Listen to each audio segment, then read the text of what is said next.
In this video, we're going to solve an equation with degree 3, which remember means that 3 is the largest exponent in our equation. So here's our equation, x to the third plus x squared equals 4x plus 4. And again, we want to start by moving the things on the right side over so that the right side is 0.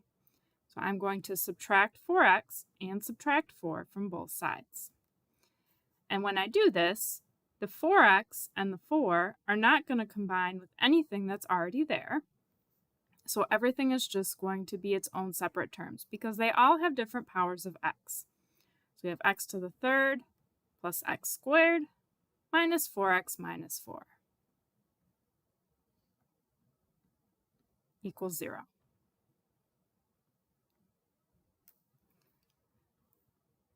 So I'm going to type that I would subtract 4x and 4 from both sides. Now I'm going to factor. So to factor this is called factoring by grouping. We talked about it before. We split it into two groups where we start with the first two terms and factor out the greatest common factor of each. X to the third and x squared. I can take out x squared,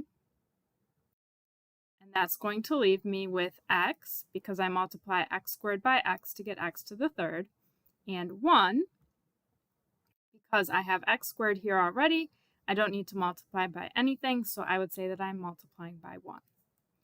I want this set of parentheses to be the same, x plus 1, and what would go on the outside, I would need a minus 4. Because I want to distribute this to get minus 4x minus 4.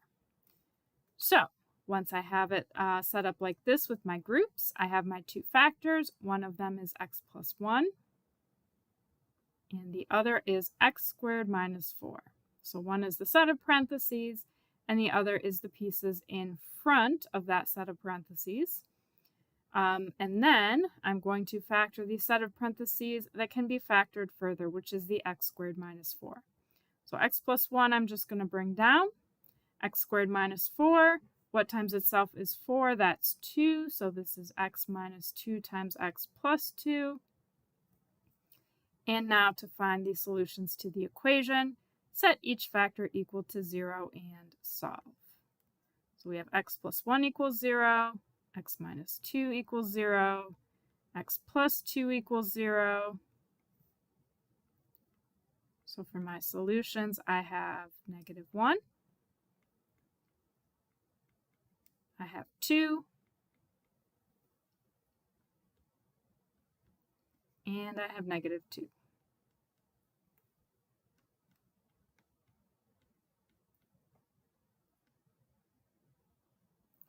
Let's check it on our Desmos graphing calculator.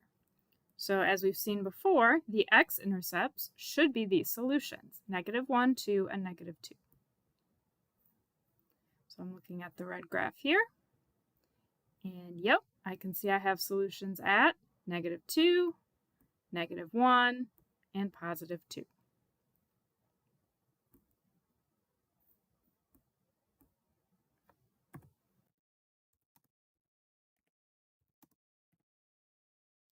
All right, we're going to do another one here. So here's our equation to solve. I'll give myself a little bit of space. Follow the same process that we did above. So start by moving over 8x and 12.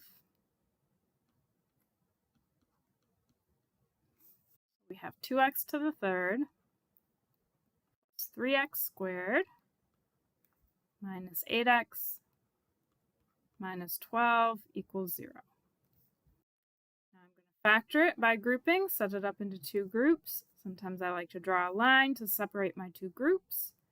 We have x squared that I can factor out of the first term. I can't put any number on the outside because 2 and 3 do not have any factors in common. So it's x squared times 2x plus 3. Over here, I'm going to have 2x plus 3. And then what needs to go on the outside? A minus 4. I need to multiply 2 by negative 4 to get negative 8, and 3 by negative 4 to get negative 12. So we have x squared minus 4 times 2x plus 3. Now the x squared minus 4, I can factor further. What multiplied by itself is 4, that's 2, so it's x minus 2 and x plus 2. Remember, when you're multiplying this out, you want the middle two terms of FOIL to cancel out, the outside and the inside. So that's why we want the same number but opposite signs. And then we have the 2x plus 3.